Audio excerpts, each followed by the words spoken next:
Bonjour, bonsoir, c'est international. Donc je salue vraiment encore tous mes frères et sœurs. Merci pour l'invitation d'Agapé Libre. Merci à vous en tout cas. Je salue mes amis de France qui ont eu l'information et je salue aussi mes amis de la Guadeloupe qui sont là. Et donc, eux n'ont pas de décalage horaire avec vous, le Canada, mais nous avons 6 heures. Donc, je vous salue tous au nom de Jésus-Christ. Alors, j'ai choisi l'amour, c'est l'enfer parce que je me suis nourri un petit peu de plein de choses là durant ce confinement, de ce que j'ai observé, de ce que j'ai entendu. Et je voulais partager ces 2 versets avec vous qui ont été lus par Sébastien. Et je vous pose cette question, au fond, qu'a vu Paul dans la croix qui lui a inspiré cette passion intense et durable? Pour déclarer ce qu'il a déclaré, qu'est-ce que Paul a vu dans la croix, encore une fois, qui lui a inspiré cette passion intense et durable?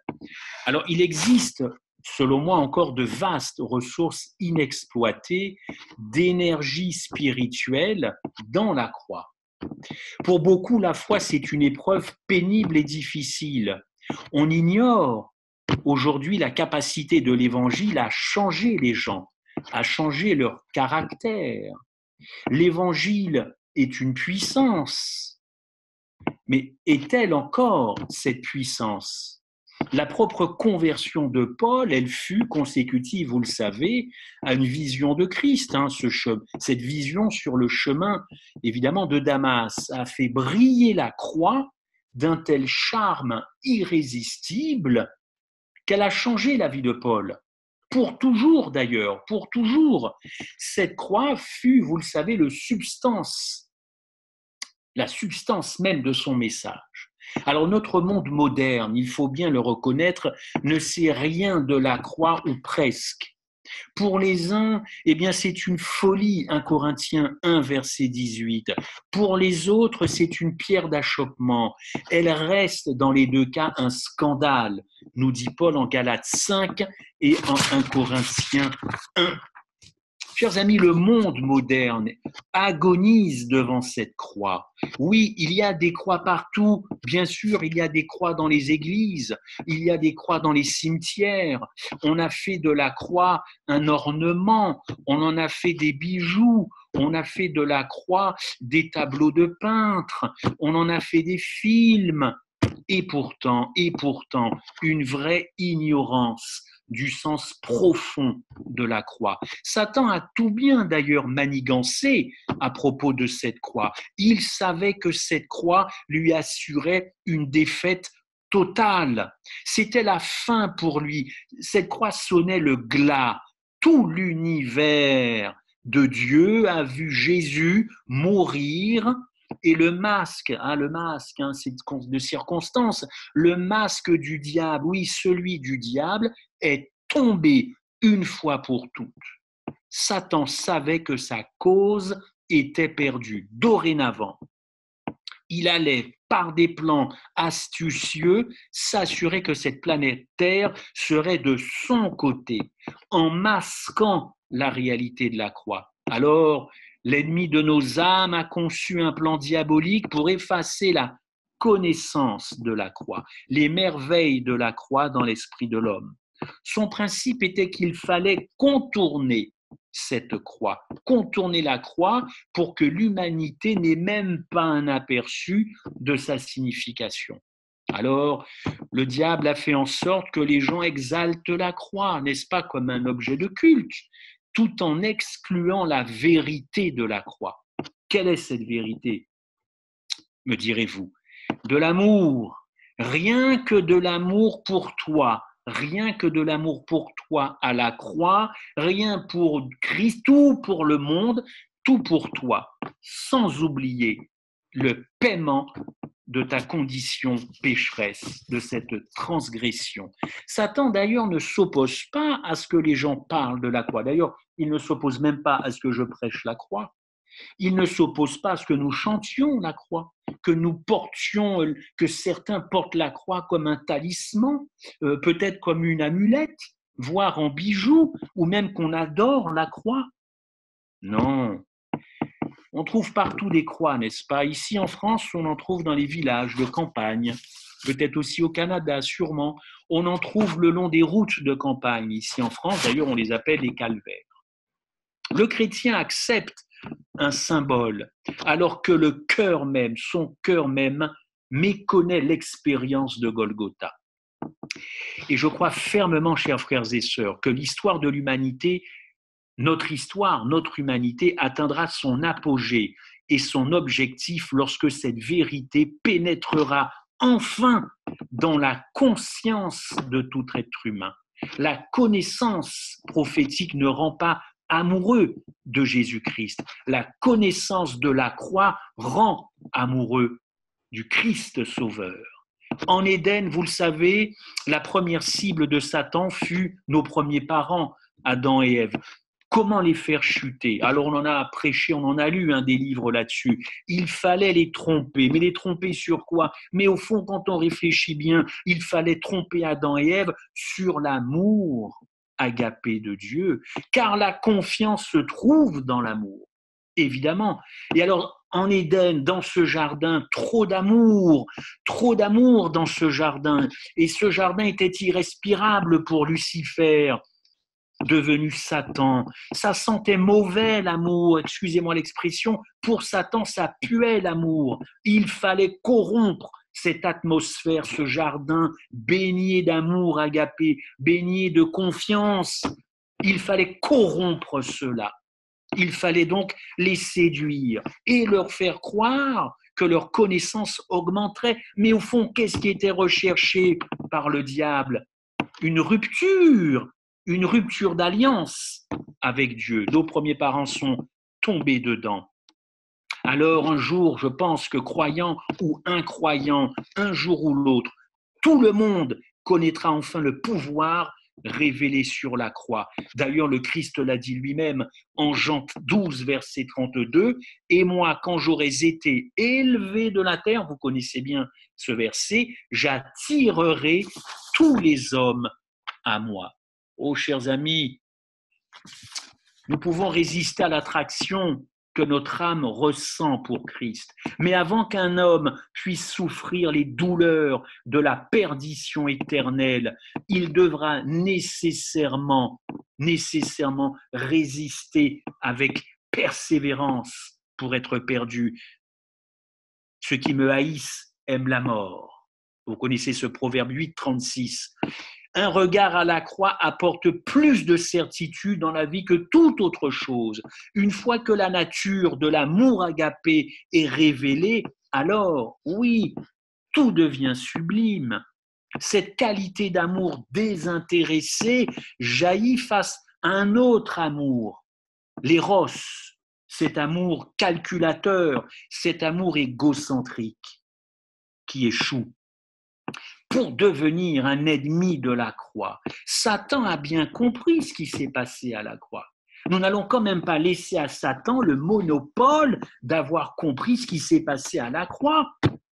N'est-ce pas? Il a compris clairement que l'aspect du salut, sa rébellion étant totale et consciente, cette croix est devenue son échec. Cette croix qui a démasqué le malin. Et quand Satan s'est approché d'Adam, encore une fois, d'Adam et Ève dans ce jardin, bon, vous savez ce qu'il leur a dit, vous serez comme des dieux. Mais ça a fonctionné. Mais ça a fonctionné pour nos premiers parents sur la base de quoi? D'une tromperie, d'une séduction, évidemment. Le problème, c'est que Satan sait qu'on ne peut pas être comme Dieu. Parce que si on veut être comme Dieu, il faut l'éliminer, Dieu. Il ne peut pas y avoir deux dieux. Alors, c'est pour ça qu'il est dit en Romains 8, verset 7, « L'amour de soi conduit à la haine de l'autre, à l'inimitié contre Dieu. » Et l'inimitié, vous le savez, mène au meurtre. Il a été meurtrier dès le commencement. Jean 8, 44. Mais quiconque est son frère est un meurtrier. Vous voyez, il s'agissait pour le diable de détruire une alliance, de détruire la relation d'un couple, de détruire la relation d'un couple face à son Dieu. Partout où il y a de l'amour, ça ne plaît pas à Satan. L'amour, c'est l'enfer pour Satan. Et sans aucun doute, il savait où sa rébellion le conduirait. Il connaissait le crime qui était en train de se nourrir, qui était en train de naître dans son âme. Et vous savez que dans Ésaïe, il y a un texte par cinq fois, la passion de Lucifer pour lui-même. Je serai comme ça, je montrerai, je ferai ci. Vous savez, le péché a sa racine dans l'égocentrisme et tous les gens qui s'aiment n'aiment pas les autres. Tous les gens qui s'aiment, tous les gens qui se vénèrent, qui se mettent sur un piédestal, qui se regardent chaque matin, suis-je beau, suis-je bon, suis-je bien, finissent tôt ou tard par ne plus aimer les autres. Et le problème fondamental de Satan, c'était son aversion à cette notion d'agapé qui définit le caractère de Dieu. Voyons quelques traits caractéristiques de l'agapé. L'agapé aime les méchants. L'agapé aime les méchants. L'agapé aime les misérables de notre société. L'agapé aime les rebuts de la société, les moins que rien. Notre amour aime les personnes bonnes. Notre amour aime la beauté. L'agapé n'aime pas. L'agapé aime les gens laids. L'agapé aime les gens difformes. N'est-ce pas? Les gens répugnants. Nous, notre amour dépend de la valeur de l'objet qu'il aime, mais l'agapé, c'est pas ça du tout. L'agapé va créer de la valeur à son objet. Notre amour veut monter toujours plus haut. L'agapé est prêt à s'humilier. L'agapé est prêt à descendre bas, très très bas comme l'a fait Jésus. L'agapé va créer de la communion. L'éros va créer de la division. L'agapé est spontané. Notre amour n'est pas spontané. Notre amour est toujours prêt à recevoir. L'agapé, lui, il est toujours prêt à donner et à donner sans retour. Notre amour, lui, il est toujours prêt à recevoir. Et surtout, notre amour désire une récompense. Or, chers amis, l'agapé, lui, est disposé à renoncer à la récompense. Oh, chers amis, ce que Satan a détesté le plus, c'était la pleine révélation de l'agapé manifesté à la croix. Sa disposition du Christ à renoncer à la vie éternelle pour mourir de cette seconde mort, acte suprême de l'agapé que Satan ne veut pas que le monde ou l'univers connaissent.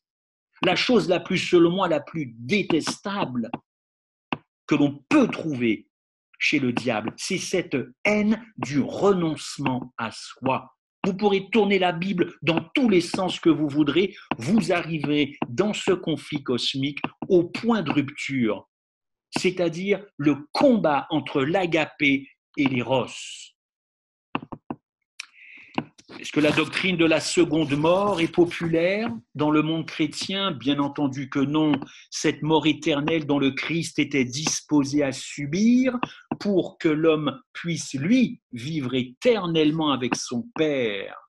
Une mort du Christ sans espoir de résurrection. Jésus l'a subi pour toi, pour moi, afin que moi, toi, on puisse vivre éternellement avec son Père. Avec force et impénitence, Satan a rejeté irrévocablement, intelligemment l'idée du renoncement et du sacrifice de soi, et il a instauré un nouveau mode de fonctionnement chez les humains, un nouveau mode de vie, l'amour de soi, l'amour du moi, la voie de la recherche et de l'égoïsme, l'exaltation de soi. C'est ainsi qu'il a rejeté l'idée de la croix et qu'il a jeté un voile sur la vraie signification de la croix. Pendant que, depuis plusieurs jours, je pense à ce message, il m'est revenu la Castafiore. Vous connaissez cette bande dessinée de Tintin, et la Castafiore qui se regarde dans un miroir, et qu'est-ce qu'elle demande à son miroir? Qu'est-ce qu'elle dit? Miroir, miroir, dis-moi qui est la plus belle. Mais quand on pose ce genre de questions, on attend ce que le miroir réponde, mais c'est toi. évidemment, c'est ça qu'elle attendait. Se regarder à soi, penser à soi, ne plus penser à l'autre, ne plus se renoncer pour l'autre, c'est viscéralement de la haine pour Satan. L'ennemi sait que la seule voie de retour à la justice pour tout pécheur dans l'univers passe par la croix, d'où son plan pour effacer l'image de la connaissance et ce chemin de la croix pour l'humanité. L'idée vivante de la croix comme seul moyen de changer le comportement humain égoïste, c'est clairement exposé par Paul dans ses lettres, notamment dans ses lettres à l'église de Rome et de Galatie. Romains 6, verset 3, par exemple. Ah, ce vieil homme que Satan s'efforce de faire revivre en nous, n'est-ce pas? Le conflit cosmique est aussi dans le cœur de l'homme, il n'est pas que dans le ciel, il n'est pas qu'autour de nous, il n'est même pas que dans ma maison et dans mon foyer, il est dans mon cœur, ce conflit cosmique, et Satan s'efforce de faire vivre en nous et de le faire ressusciter à la moindre occasion. N'est-ce pas? Ce vieil homme, n'est-ce pas, qui aujourd'hui adopte des formes très nouvelles d'ailleurs. C'est d'ailleurs quelqu'un de très cultivé, hein, ce vieil homme. C'est quelqu'un de très poli, de très bien éduqué. C'est un homme ou une femme honorable. Hein. C'est une personne qui peut avoir d'excellents goûts artistiques, littéraires, musicaux. D'ailleurs, il peut bien prêcher aussi. Il peut évoluer dans les cercles les plus prestigieux. Il peut même se consacrer aux bonnes œuvres dans sa ville, n'est-ce pas? Et même aux bonnes œuvres dans son Église. Ce vieil homme, il peut avoir de grandes responsabilités. Ce vieil homme, il peut être adventiste du 7e jour, il peut être altruiste, et parfois il est même très altruiste. Mais la forme la plus subtile pour moi que le vieil homme peut avoir, c'est une forme religieuse. Si le principe de la croix ne coule pas dans les veines d'un ministre de l'Évangile, alors ce ministre devient une pierre d'achoppement et son ministère est morbide. Ceux qui se convertissent par le pouvoir de la croix, chers amis, ce sont ceux qui ont répondu à l'attrait du Père. Dans son mystérieux processus d'attraction, Dieu ne recherche pas des serviteurs en parole et en langue, 1 Jean 3, 18, mais il veut surtout des disciples qui suivent l'agneau partout où il va. Suivre l'agneau partout. Le pouvoir d'attraction, elle est dans la vérité, car vous le savez, Christ est la vérité. Et je suis tombé sur une citation d'un auteur protestant écossais, George Matheson. J'ai trouvé cette citation douce, merveilleuse. C'est venu comme une petite caresse sur moi. Écoutez ce qu'il dit. C'est pourquoi le Père, qui cherche des hommes et des femmes qui suivent l'agneau partout, et pas seulement que des grands bavards de l'Évangile, pas ceux qui récitent l'Évangile. Voici ce que dit George Matheson. C'est pourquoi le Père ne nous oblige pas à venir à lui. Il veut que nous soyons attirés par la beauté de sa sainteté. C'est pourquoi il veille donc sur tout ce qui pourrait forcer ce choix. Il cache les gloires du ciel, il cache les portes des perles et les rues d'or. Il ne révèle pas la mer de verre. Il retire de l'oreille humaine la musique des chœurs célestes. Il confine le signe du Fils de l'homme au firmament. Il fait taire le son des heures sur l'horloge de l'éternité. Il marche doucement. Il marche doucement pour que le bruit de ses pas, le bruit du Père, un Dieu, le roi de l'univers, il marche doucement pour que ses pas, quand il s'approche de nous, ne puissent jamais nous conquérir par la peur, mais que les cœurs soient gagnés par l'amour.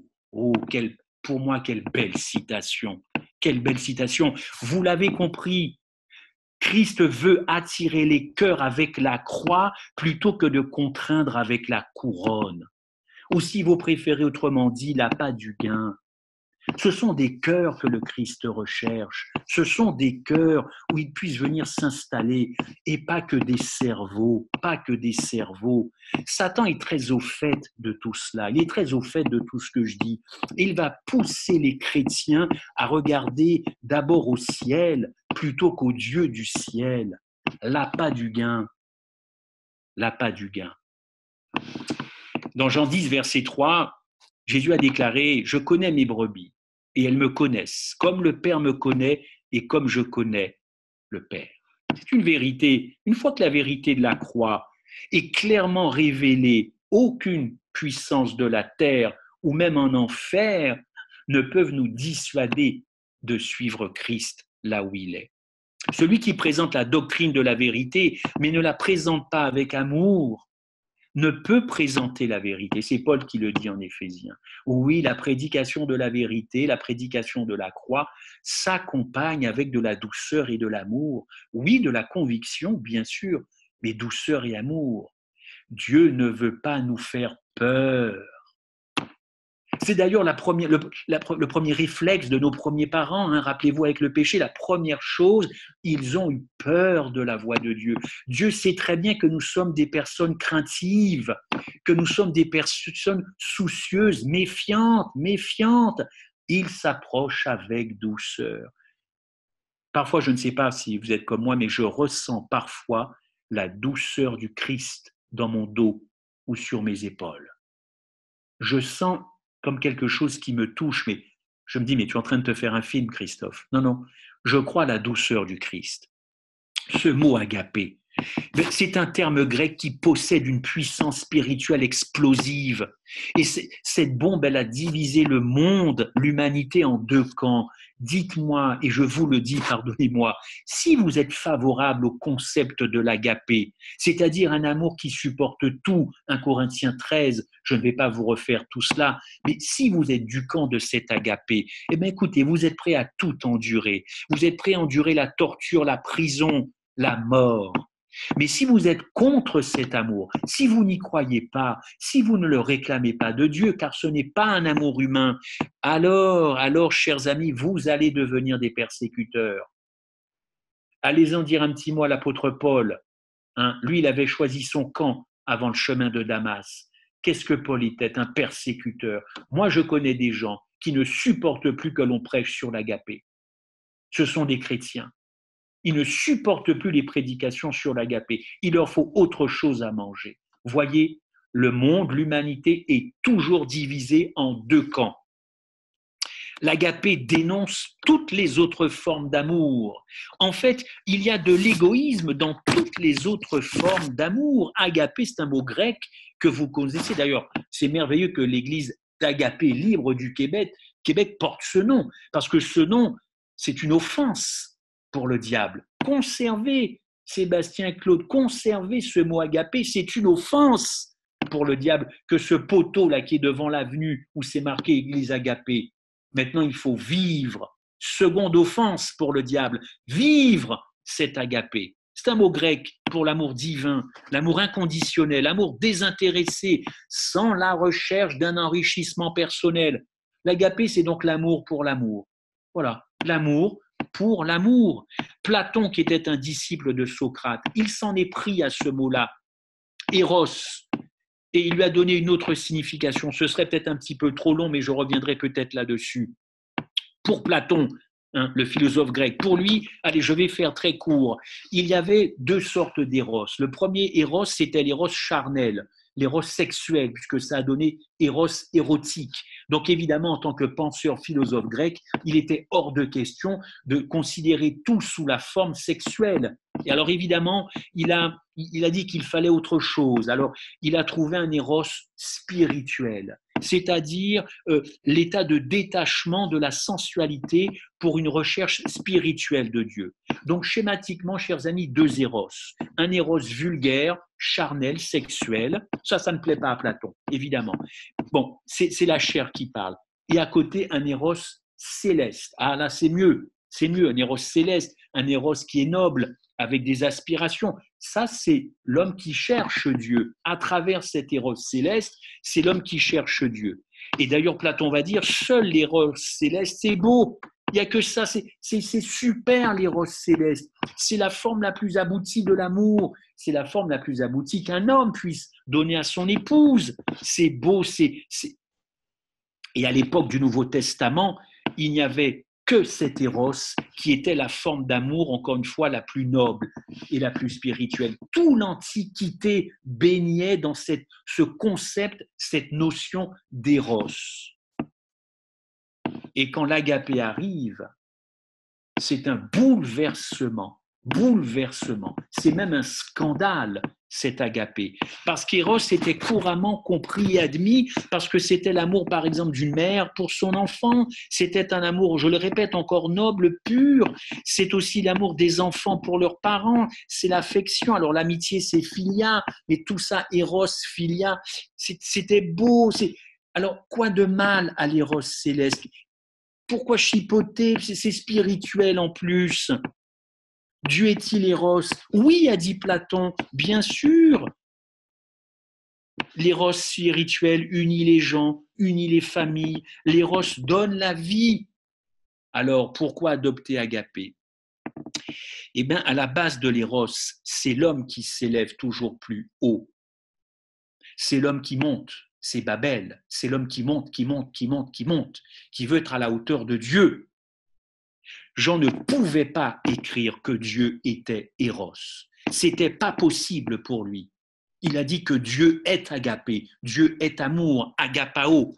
Et quand il utilisa agapao, il a créé un séisme dans son monde. C'était un concept révolutionnaire, concept détesté par Satan. Si vous saviez comment Satan a lutté et continue de lutter contre cette forme d'amour, et vous allez le voir à la fin de mon intervention, toutes les implications pratico-pratiques que d'adopter toute autre forme que l'agapé. Alors aujourd'hui, malheureusement, ce concept a perdu de son éclat et chez beaucoup de chrétiens, beaucoup, aussi et surtout à cause de la notion païenne de l'immortalité de l'âme. Si la mort n'existe pas vraiment, alors si quelque chose de mon âme subsiste après ma mort, on ne meurt pas réellement. Vous l'avez compris. Donc, Christ n'est pas vraiment mort, n'est-ce pas? Alors, nous ne croyons pas, nous, adventistes du 7e jour, en l'immortalité de l'âme, bien entendu. Mais qui croit encore à la seconde mort? Là où Satan n'arrive pas à attraper quelqu'un, il lui proposera autre chose. L'agapé, je vous l'ai dit, ose renoncer à la vie éternelle. Christ a osé, au nom de l'agapé, au nom de son amour pour la race humaine, à renoncer à la vie éternelle. Voilà ce qui bouleversa l'Antiquité, mais je dois dire, voilà ce qui bouleverse encore beaucoup de chrétiens. Inconcevable, intolérable de renoncer à ce point. Le Fils de Dieu, tout de même, enfin, il ne pouvait pas mourir éternellement. Donc c'est une mort comme les autres. Non, c'était le Fils de Dieu, c'était différent. Mais sur le fond, c'est une mort comme les autres. Insoutenable qu'il puisse renoncer à la vie éternelle. Oh, chers amis, Dieu n'a pas écrit une encyclopédie pour nous donner une explication de ce que c'est l'agapé. Il a préféré envoyer son Fils unique. Démonstration magistrale de l'agapé. Je t'aime, je te donne mon fils. Qu'est-ce que les parents peuvent donner de plus cher que leur propre chair? N'est-ce pas? Il donna son fils unique pour mourir sur une croix afin que l'on puisse contempler cet amour divin. Rien n'est comparable à ce sacrifice. Vous le savez, Christ ne méritait pas de mourir. C'est nous qui méritions de mourir. Jésus a bu jusqu'au bout la coupe de la malédiction qui pesait sur cette race humaine. Et la lumière qui l'avait accompagné tout au long de son périple terrestre à ce moment-là, sur cette colline de Jérusalem, eh bien cette lumière avait disparu. Toute idée de récompense, de vie éternelle est très très loin des pensées de Jésus-Christ. Bien sûr, Dieu est agapé et Christ est Dieu. Mais il est là, ce Dieu, agonisant pour nous sur cette croix de Golgotha. Si je ne comprends pas cela, que je l'accepte par la foi. Quand même, le fait que le Père a ramené le Fils à la vie au 3e jour, mais ça n'enlève rien à la réalité de la décision de se sacrifier pour nous. On veut toujours et encore aujourd'hui diminuer le sacrifice de Jésus-Christ. Combien de fois j'ai entendu, oui, mais en Matthieu, il avait prophétisé sa résurrection. Et alors, qu'est-ce que ça change à cette prise de décision? Oui, mais c'est le Fils de Dieu, il ne pouvait pas mourir éternellement. Et alors, qu'est-ce que ça change à cette décision? Beaucoup de chrétiens veulent minimiser le sens de la croix. Qu'ils se posent cette question, pourquoi ils veulent minimiser la portée, la profondeur du sacrifice. Ce sacrifice, permettez-moi de vous dire que c'en était trop. L'amour, c'est l'enfer. Golgotha, c'est l'enfer. Trop d'amour, ça dégouline, ça suinte, ça transpire.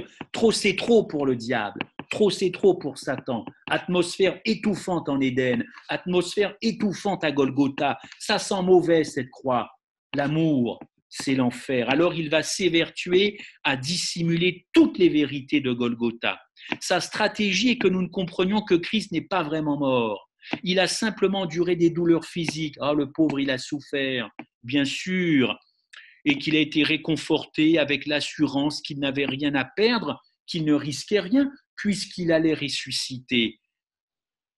Que c'est triste d'entendre ça, que c'est triste.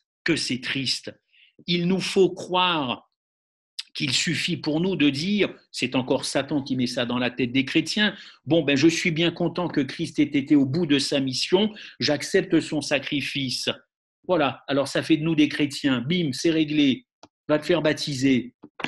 Mais franchement, qu'est-ce que je peux apprendre moi aussi à aimer avec cet agapé? Puis-je apprendre moi aussi, encore une fois, à aimer avec cet agapé? Et si vous vous posez cette question, la première personne que vous rencontrerez, ce sera le diable, parce que le diable va rentrer en action, bien entendu, mais nous pouvons lui répondre oui, même les pécheurs mortels et égocentriques que nous sommes, nous pouvons apprendre à aimer avec l'agapé. Jean écrit, l'amour agapé est de Dieu, et celui qui est né de Dieu et connaît Dieu. 1 Jean 4, verset 7. Je vais vous proposer brièvement 2 exemples bibliques. J'espère que vous le connaissez. Moïse et Paul, ils ont compris cet amour agapé. Ils ont compris la première chose à laquelle Satan s'est attaqué, c'est l'amour agapé. Pourquoi? Je vous l'ai dit, il connaît la puissance de ce mot. Il sait que s'il arrive à pervertir ce mot, il détruira la foi chrétienne. Est-ce que vous ne constatez pas ça autour de vous, chers amis du Québec, du Canada, des gens qui sont en perte de foi? Mais cherchez à creuser et vous allez voir qu'à la base, à l'origine, on a un problème d'amour. Quand on ne ressent pas d'amour, on part dans toutes les directions.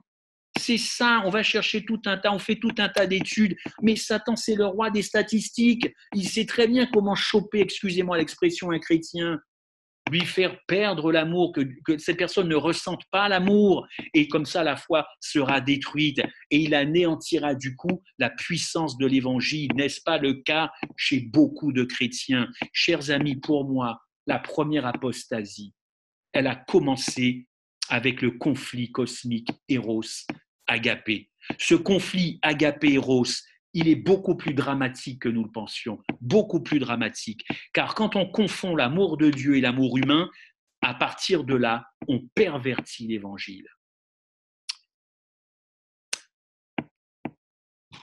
Beaucoup de gens ont lutté contre l'agapé. Marcion, qui est un riche personnage, il a été le premier à vouloir faire disparaître l'agapé. Ensuite, ce fut un père de l'Église catholique romaine, Origène. Et comme personne n'y arrivait, parce que l'amour résiste, l'amour agapé, c'est l'amour de Dieu, alors c'est Saint Augustin, au IVe siècle après Jésus-Christ. Et j'ai étudié un petit peu tous ceux qui ont lutté dans l'Église contre ce dogme, je dirais même ce concept merveilleux. Eh bien, lui, il n'a pas attaqué frontalement l'agapé. Il s'est emparé des 2 mots dont je parlais, éros. Et il a pris éros et agapé et il en a fait une synthèse. Et cette synthèse, c'est caritas. Et caritas, ça a donné en français le mot charité. Oh, chers amis, n'employez pas ce mot quand vous parlez de Dieu, s'il vous plaît. Si vous donnez de l'argent à quelqu'un, vous faites une œuvre de charité. Mais surtout, ne dites pas que Dieu est charité. Parce que ce mot charité, c'est un mot qui a été voulu par le diable pour détruire l'agapé de Dieu. Je ne rentrerai pas là-dessus, mais la première encyclique de Benoît XVI en 2005, ça a été Deus Caritas Est, c'est-à-dire Dieu est amour. J'ai lu cette encyclique. Alors c'est vrai que Benoît XVI à l'époque parle du conflit Eros-Agapé, mais à la fin de son encyclique, il dit très clairement que Dieu est charité. Or, la Bible nous dit que Dieu n'est pas charité, Dieu est agapé. Tout est fait pour diminuer la possibilité qui est donnée à Dieu, eh bien de transformer nos vies par cet amour agapé.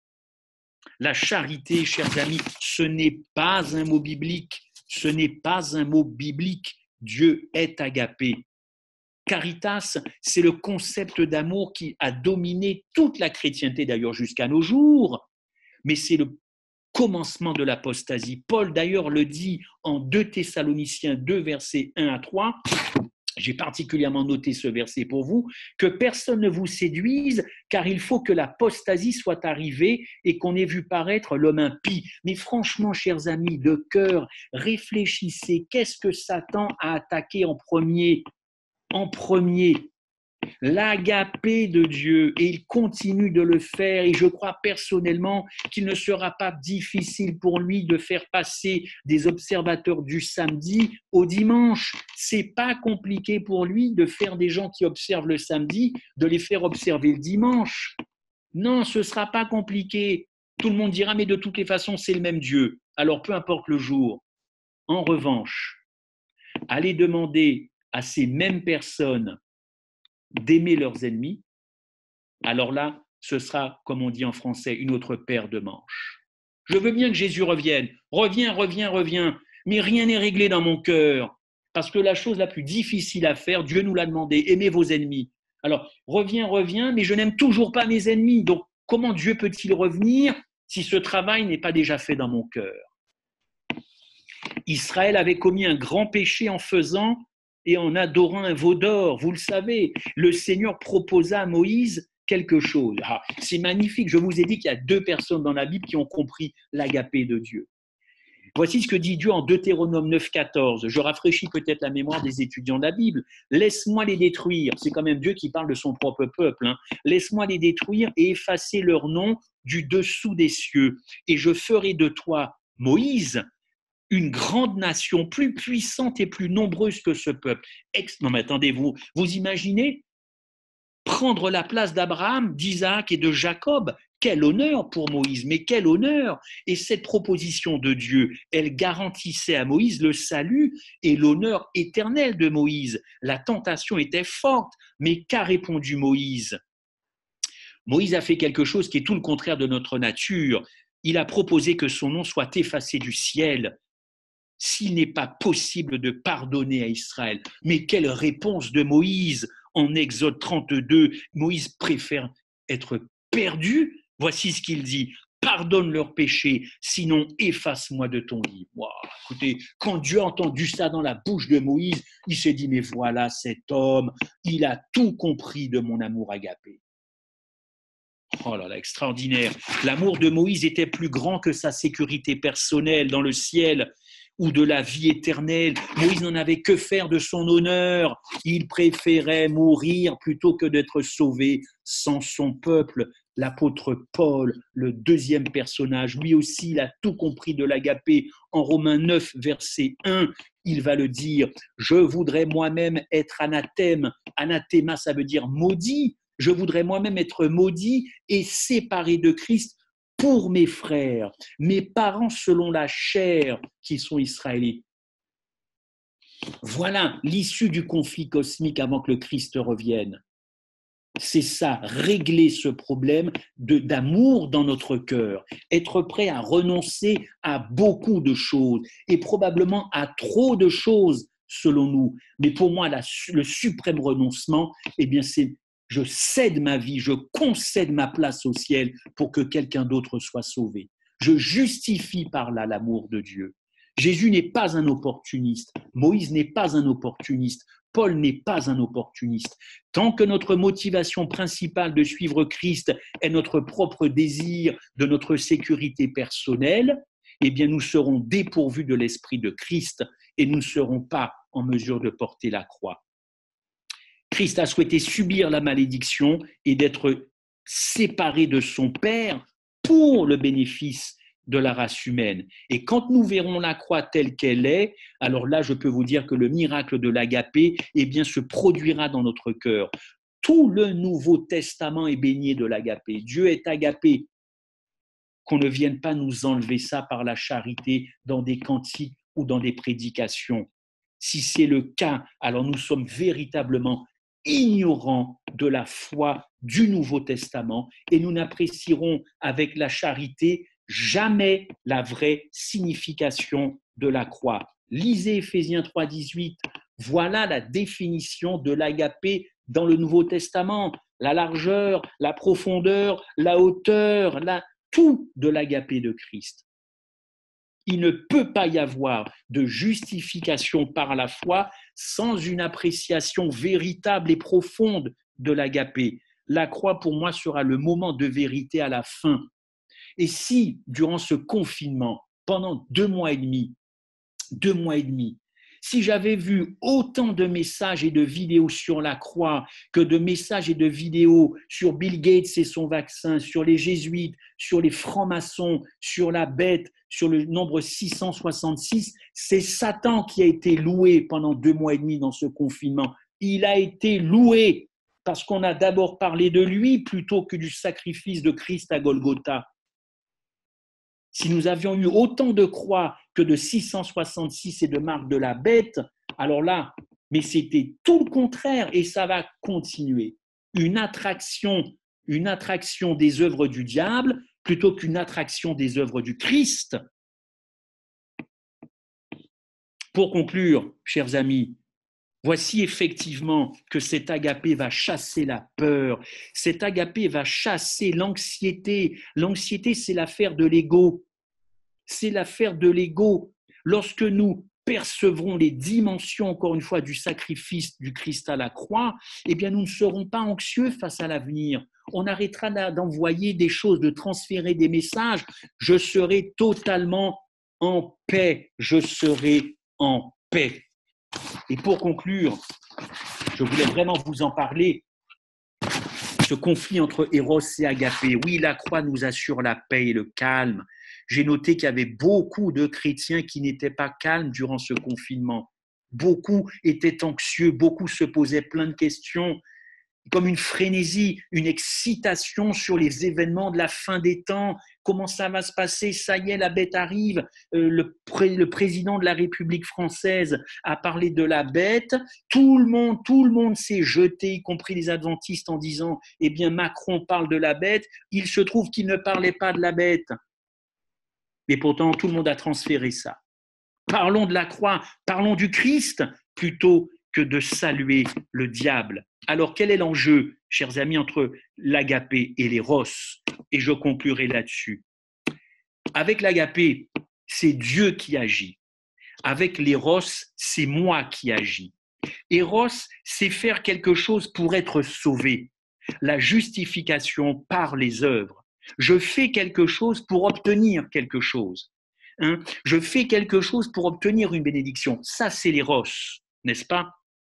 Et l'éros, c'est la base de toutes les religions païennes. Vous le savez, on faisait des sacrifices. Éros, c'est le légalisme.